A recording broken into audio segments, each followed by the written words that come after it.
თბილისის ოპერისა და ბალეტის თეატრის ახალი პროექტის ქართული საოპერო მუსიკის საღამოები საქართველოს რეგიონებში მორიგი კონცერტი გაიმართა თელავში. თბილისის ოპერისა და ბალეტის თეატრის სოლისტებისა და ორკესტრის მონაწილეობით კონცერტი ამჯერად ვაჟა-ფშაველას სახელობის თელავის სახელმწიფო თეატრში შედგა. შესრულდა ქართველი კომპოზიტორების ნაწარმოებები. პროექტი ქართული საოპერო მუსიკის საღამოები საქართველოს რეგიონებში საქართველოს კულტურის სამინისტროს მხარდაჭერით ხორციელდება. არაჩვეულებრივი კონცერტი იყო. არაჩვეულებრივი. ეს თელავისთვის დიდი პატივისცემა და დიდი სიყვარულის გამოხატვა.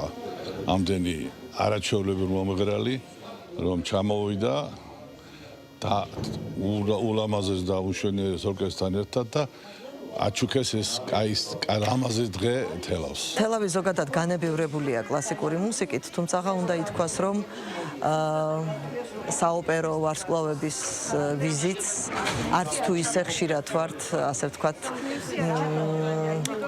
მოსწრებულნი და ეს არის ნამდვილი ზეიმი მელომანებისთვის, კლასიკური მუსიკის მოყვარულთათვის, იმიტომ რომ ეს არაჩვეულებრივი ჩვენთვის ყველასთვის საყვარელი და ნაცნობი არიები ქართული საოპერო ნაწარმოებებიდან ეს უკვდავი ქართული საოპერო ხელოვნება კიდევ ერთხელ გვაზიარებს იმ არაჩვეულებრივ სამყაროს, რომელმაც თაობები აღზარდა.